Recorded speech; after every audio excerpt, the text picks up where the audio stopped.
name is Vidhi and welcome back to my channel. So today I just want to share a little something with you guys. That always remember that everything comes at a price, even your own happiness.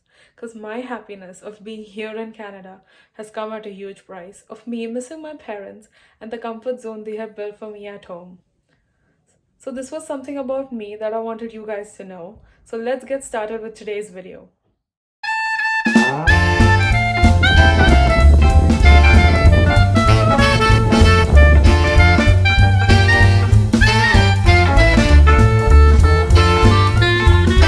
As all of you have just read the title of this video, you know what this video is about. But since I'm getting so many questions again and again from people asking me, have I come here for an undergrad course or a master's course? Is my university a DLI, that is a designated learning institution, or not? And where is this university? How many years is my program for? So I want to answer all these questions first. But then today's video is all about my backstory of all the things and the events and also the sequence of events that led me here to Canada today. So let me answer those questions first. So the name of my program is BBA, which is Bachelor's in Business Administration, which is a 4-year undergrad program. That's right, I've come here after my 12th for my undergrad. So I'm going to be graduating in Canada. So this is at the University of Fraser Valley, which is in Abbotsford, which comes under the Designated Learning Institution, a DLI university.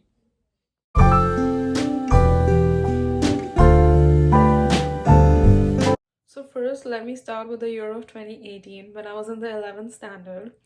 And I used to go to my college. By the way, my college is Mirabai. So when I used to go to college, I used to take the train to my college. So that's when I realized that there are like so many people here. It's so overpopulated. There are so many people going from here to there. There was like no place to walk, no place to stand in the train. That was so chaotic. So that was the time when I decided that like I want to get out. I want to go to a country which is like underpopulated and beautiful, which turned out to be Canada. But still, I miss my college a lot. Those were my golden days. As sitting in the college, sitting in the canteen with your friends, bunking lectures, 1 or 2 lectures here or there, seeing that you get the attendance but still bunking, sitting with your friends, chit-chatting. Those were the golden days that I miss a lot. It wasn't like that I was thinking about getting out of the country for one day. I was thinking about it every day straight. Before I used to go to bed, I used to think about like I want to go to a different country. I want to explore new places and not just be at one place. So I think this is where the law of attraction actually worked for me.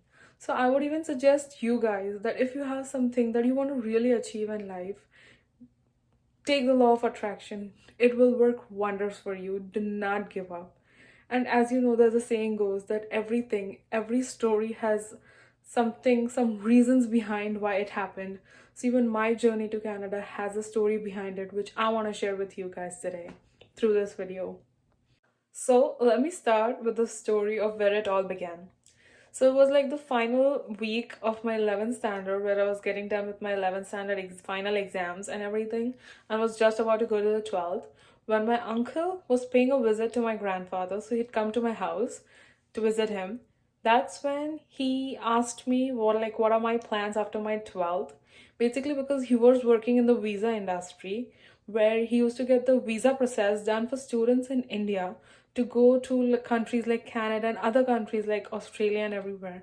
So he was getting the visa process done. So he just casually asked me, what are my plans? And I'm like, I don't have any plans yet. Like people have already planned that they're going to be doing CA or this or that.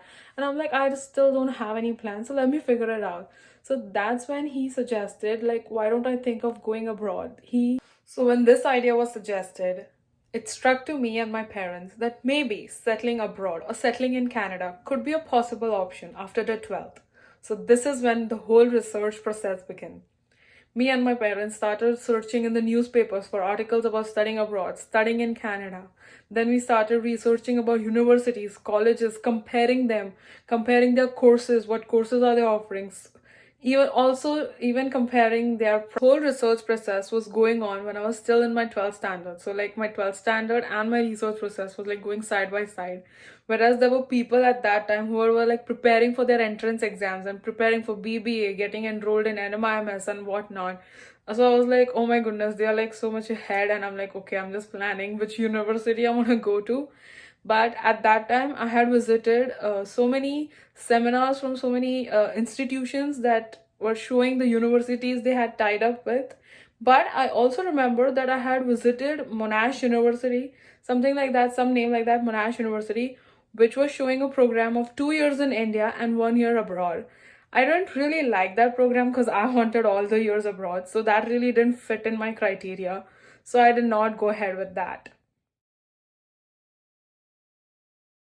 I also remember attending this seminar from an institution which was holding a listing of all the designated learning institutions certified universities.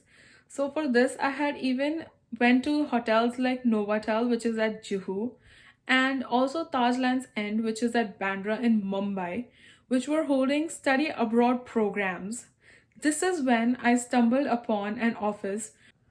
This office was a student career counseling office, which was just near my house. So when I was spending so much of time going to hotels, seeing what seminars are being held there, what programs are available, I was searching in the newspapers for any articles about studying abroad or studying in Canada. I was just not looking at the right place, when the place was just near my house. So this is when things started to finalize for me. When I had decided on the office which from where I'm going to do my visa application from. So once the office for my visa process was selected and finalized, the big hassle was now on selecting which university. Because the university I was going to select, it had to be a designated learning institution. Otherwise, I was not sure about my visa. Like, it was not a surety on the visa area if it was not a DLI institution. So after that, selecting which course I want to do was another hassle. And after all this, finally, I had decided on my university, which happens to be the University of Fraser Valley.